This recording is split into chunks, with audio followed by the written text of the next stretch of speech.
All right, let's give this a go. Learning how to use a slate call. As you know by now, it's no surprise. Um, you got a custom call built by me. Told you I was working on something different, another little project. So there's a couple other ones that I did there. You got the fifth one that I made. That's actually a feather from your turkey. So using this thing, here's how I'd recommend doing it. I would hold it so that the scratched up part of the glass is at 12 o'clock. Now, I was sitting there thinking about how to do this video and how to make it simple. And oddly enough, even though I just did this design with these different woods, this is purple heart and bird's eye maple, the three stripes actually kind of work out good for this tutorial. So what I would recommend, first and foremost, never touch that area with your finger. You have oil in your skin, you get it on there, it's gonna start squeaking. If you do that, you wanna clean it off with the alcohol and then rough it up with one of these pads again. So, all right, so holding the call, we'll start there. What I would recommend is putting a finger in that spot, a finger in that spot, and a finger there. So you have finger, finger, finger, and then your fourth one just supporting it. Your thumb can be there, however you want it. But so if you were to hold it this way, see the gap I have there? Your sound is coming out of these holes, and this is kind of like an echo chamber for that sound to come out. If I was to hold it like this, it's gonna muffle the sound down a lot. So going back to the way I'm showing you to hold it here, hold it like that. It's open on the bottom. Your striker, kind of just like when you're writing with a pen. I don't know how you hold a pen, but here's I got about a half an inch from the bottom of the striker to my middle finger. And what I'll do is, if you see my fingers are up above the lip, I'm gonna take the edge of my hand and I'm gonna lay it right on my fingers, because any pressure on this glass is gonna dampen the sound also. So you wanna not touch that. So I'm gonna rest my hand, the side of my hand, on my fingers, and then I'm gonna just roll right down over onto the call. And to yelp, we're gonna make little circles. It's gonna look like this. Doing it on the call,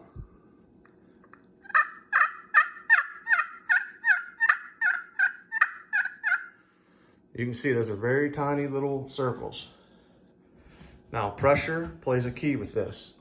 If I barely put any pressure,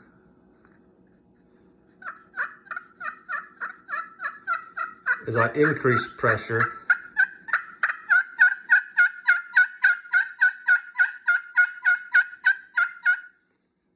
those are all circles, and you can see a little shiny spot on there. That's the only area that I was just working with this call. And watch the difference. If I make this gap smaller,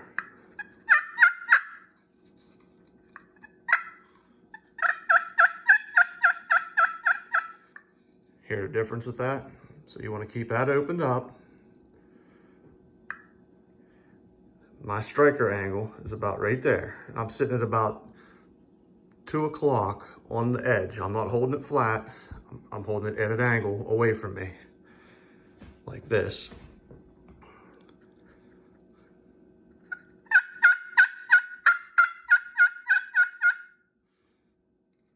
That's your yelps.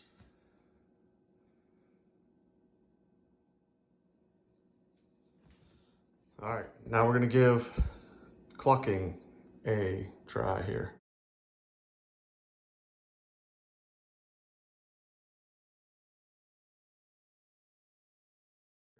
So again, same deal. You're gonna hold it the same way. You're never gonna hold this call any different than this. Always with your fingers above the rim and your hand laying on there. So the cluck, you're just gonna push down and kind of, you'll feel it like wanna bite into this is sanded this way, in this direction. So when you're going against it, it's gonna wanna dig. So you just push down and kind of like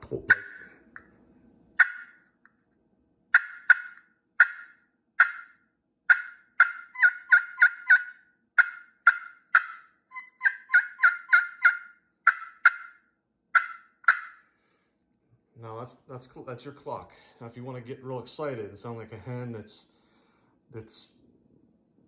trying to get her man turned on, you can get real aggressive with that and start.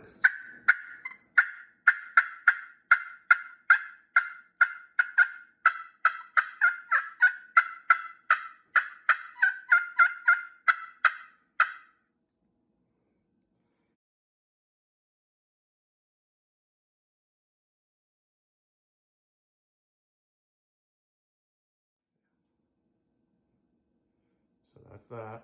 That's your cutting and your clucking. It's just the same thing. Clucking's just more of a one here, one there.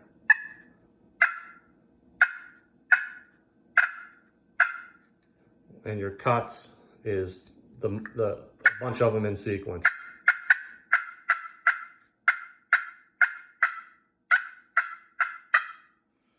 All right. So there's cutting and clucking.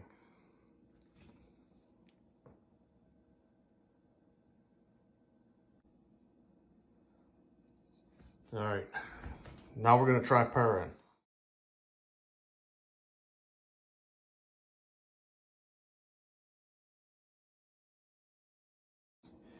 Purring is not gonna be used on like the 2 o'clock side of this striker. It's gonna be used more in the center of it with more of a vertical hold, and you're just gonna drag it across there. So same deal, hold your fingers on the call, hand above, and you're just gonna, if you look at, I have a slight angle, not much.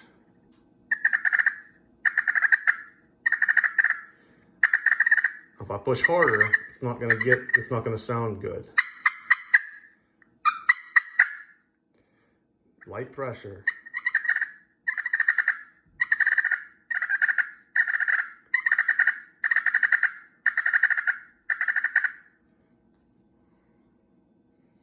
That's using the round part of the striker there on the inside. I don't know if you can see that darker spot right there on the striker, but that's what I'm using to purr with.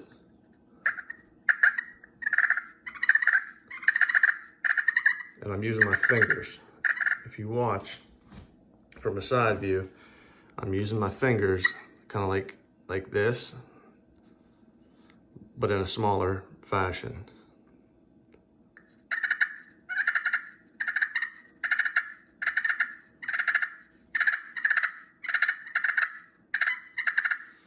Now, if you heard how I was doing 2 different tones of purrs there, I'm gonna show you that on paper, how to do that. It's kind of like a shape that you draw to do that. So if you just keep it in one spot, it's just gonna sound the same over and over.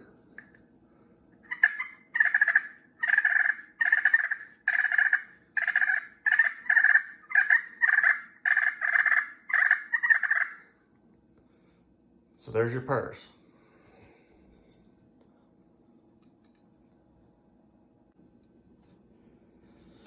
All right, so one thing that I want to point out when you're using a friction call is the sounds that I'm about to make, none of them is me lifting the striker off of that surface.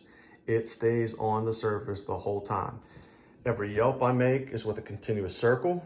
That's what gives you that hook whenever in that yelp. When I'm clucking, it's doot, doot, doot, doot, straight down.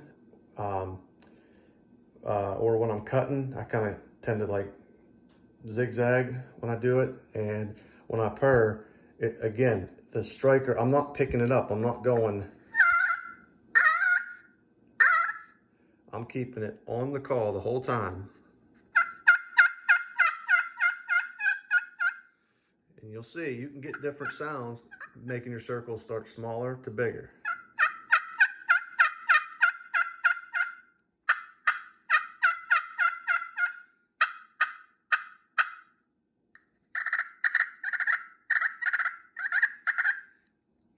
All them calls were just made with me keeping the striker on the surface the entire time. Now, this thing starts getting shined up from using it so much. I'm giving you a piece of this I forget what it's called, but anyways, this surface is crystal. It's really not glass, so it's really hard to scratch. So you don't have to be like super careful. But if you just go over the area that I already have roughed up,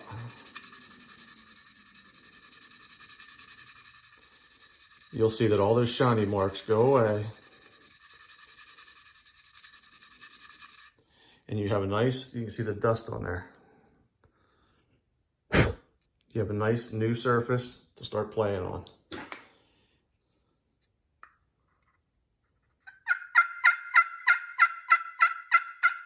If you watch, a lot of the vibration comes out in the end of this striker peg.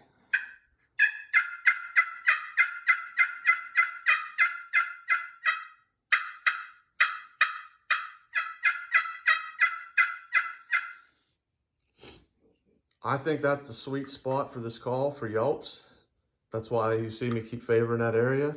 But you can get different sounds. You go higher up, it's going to get higher pitch and softer. Farther down you go, the deeper and more raspier it's going to get.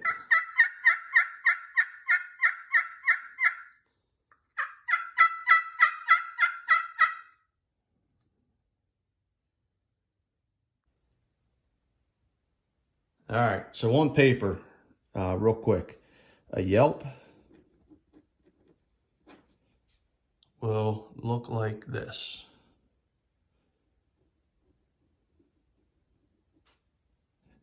You can also kind of go this way with it too, but I'm never removing the striker. But most of the time I run circles, and a lot of times they're that big, over and over and over.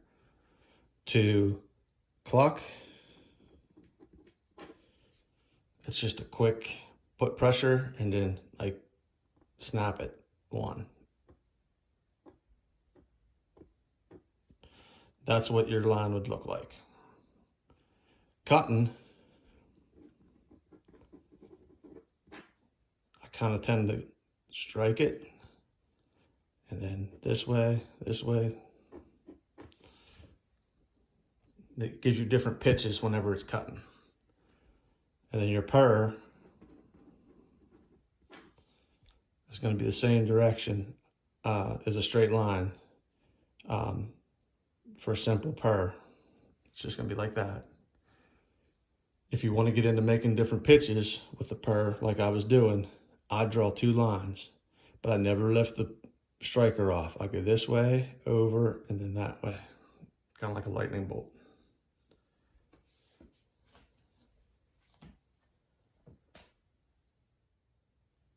All right, so you should be a turkey calling pro now with this splendid tutorial I just put together for you.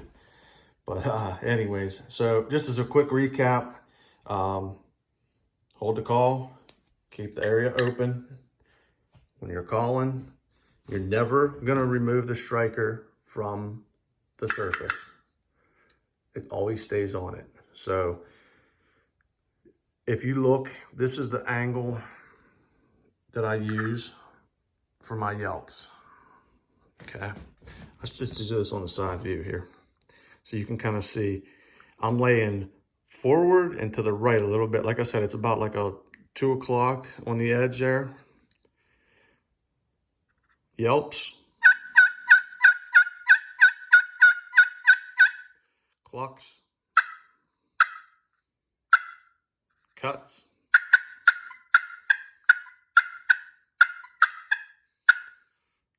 Purrs.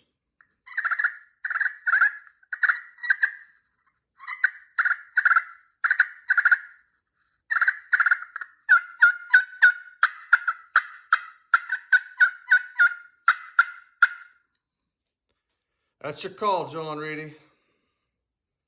Go kill a bird. All right, so using a box call, this is mine. You don't get this. This is actually the tool that I use to make all this glass to get it in the condition that it's in right now whenever I'm making these calls. But inside of here, I have a little piece of chalk. So this is nothing special. This is that cheap chalk that gives you the cold chills whenever you feel it. You chalk a box call. You can see it's already on there. So if you're gonna pick up some cheap chalk somewhere or order it online, all you're gonna do is just rub it on this whole paddle. Okay, you can see how I got some dust on there. You just blow it off. Now, to use a box, you have two sides to this thing. Each side will give you a different sound. One's supposed to replicate a gobbler, one's supposed to replicate a hen. I don't know. So to hold these, you can play around with it, see what works best. You can hold it back here, but you just kind of want to let it, the weight of the paddle, kind of glide across that. I'm not picking it up, as you can see.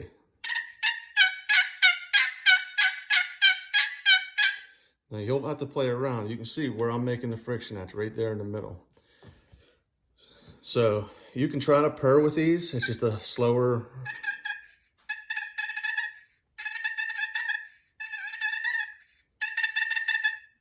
If I do that same thing on the other side,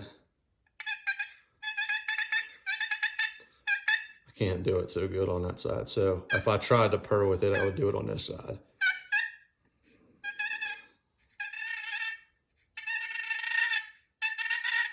But it's, to me, the slate type design, the pot calls, is where it's at for the most realistic sounds. These are loud. They can make a gobble happen at longer ranges, and then you can switch over and coax them in with that. But you can try to find them with a box because it cuts through the wind a lot better, and they're just loud. You can hold it up here. This is how I like to hold them, but putting pressure on here is going to change your sound. See how I've changed the sound just by squeezing that? You can go this way if it feels more comfortable and you think you can get that nice hooky type sound.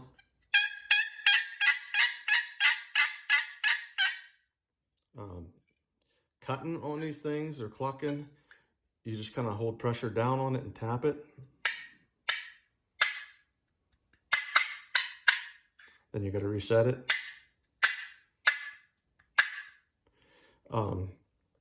A little trick you can do is keep a rubber band with you. You can like wrap it around here just so it's there. If you want to do it this way, you can. Put it up here, and you kind of just want to see if I can show you. I just got it held with my finger there. So what it's going to do is make it spring back.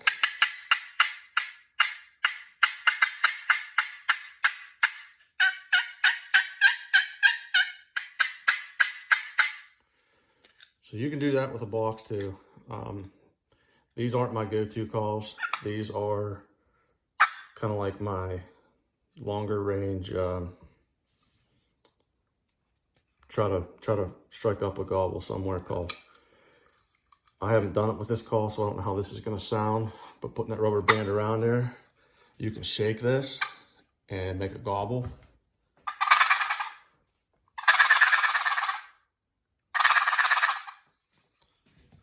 So that's your box call. I'll leave this rubber band on here for you. I'll just put it around here a couple times. So this call has to keep it from squeaking and stuff, you pull the string up, put this over it, and then pull it from the bottom. And it keeps it from wanting to squeak on you. When you're gonna use it, just pull it up, open the paddle, and then pull the string back down so it's inside.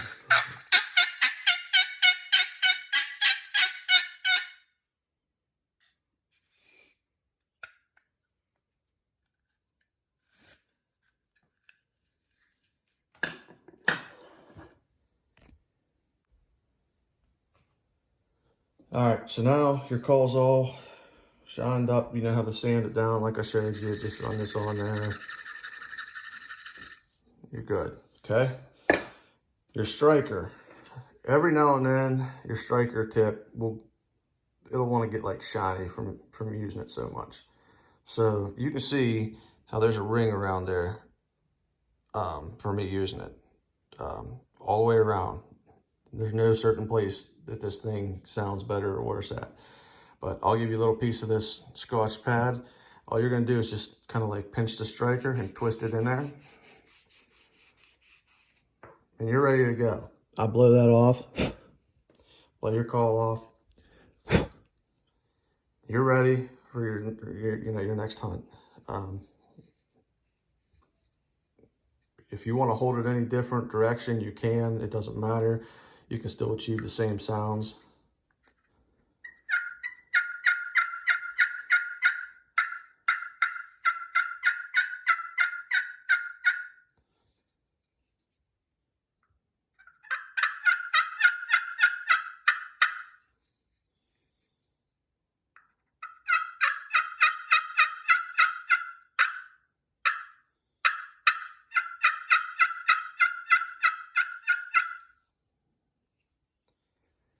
One last thing, if you know anybody wanting one of these calls, I can make them, obviously. I'm not going to make a whole bunch of them. Just something to mess around with, but the consistency's there between them all. These two are the same wood with the Purple Heart and the Bird's Eye Maple, but sound-wise, you can tell they sound the same.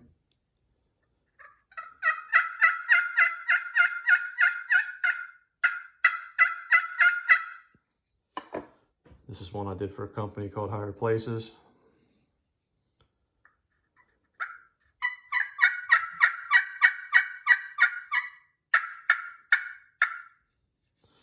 And this is one I did for Brandon, you know, the bow fishing guy. This is his call.